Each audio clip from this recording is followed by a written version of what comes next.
Sasampahan na ng National Bureau of Investigation ng reklamong qualified human trafficking si dating Congressman Mike Defensor at kanyang asawa.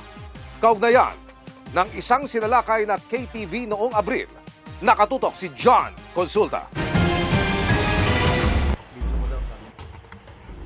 2 buwan matapos i-raid ng National Bureau of Investigation o NBI ang isang tila family KTV na may karugtong umanong hotel na may binubugo ng mga babae, sasampahan na ng reklamo ang mga natukoy umanong may-ari ng compound, sina dating Congressman Mike Defensor at ang kanyang asawa. Qualified human trafficking ang isasampa, kasunod ng investigasyon sa mga dokumento sa Cliff Point Square. Batay sa mga pinakitang blueprint ng disenyo ng compound na inaprubahan ng Pasig City Hall at sa aktwal, natuklasang naglagay ito ng false fire exit, pader sa dapat ay main entrance at paggawa ng pasukan at labasan na mas malapit sa Chicago KTV para raw sa mga parokyano. Ang mga pagbabago sa disenyo, wala umanong permit ng City Hall.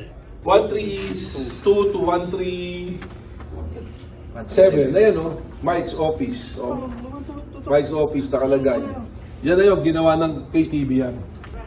Ayon sa NBI, nagkaroon ng architectural integration ang Chicago KTV at Blue Hotel para sa umano'y human trafficking operations.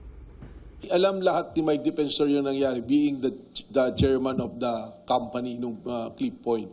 And lahat ng nangyari na pagbabago roon will lead to doing that human trafficking, yung paglagay ng false doors, ng false stairs, yung paglalagay ng rooms na dapat offices, ginawang hotel rooms. In fact, yung office niya supposed to be is yung nasa likod ng stage nung Chicago KTV. He was the one who consented to the changes of the design in order to cater doon sa kanilang plano na human trafficking.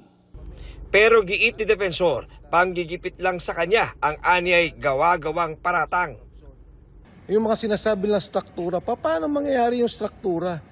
Ito'y lahat inapprove ng Pasig City. Ito pong sinasabi lang mga kalokohan na kung ano nung iniba daw ang building permit plan o ang building plan, wala pong katotohanan. Handa akong harapin yan at alam kong gawa-gawa nila yan, gagawin nilang lahat para makulong po kami ang lahat na nagsasalita tungkol sa flood control scandal. This is the very reason why we're putting out the evidence to the public so that the public can judge, politika ba talaga to o talagang may violation ba na ginawa. Malinaw yung intent, malinaw yung motibo na gusto mong gamitin yon for human trafficking. And you targeted, at that time, sinabi ko nga, yung building na nandiyan dyan, Pogo Operations, meron ka ng customers eh. Sa Biyernes, inaasahang ihahain ang reklamong human trafficking kay Defensor at 7 iba pa sa Pasig Prosecutor's Office. John Consulta, nakatutok, 24 oras.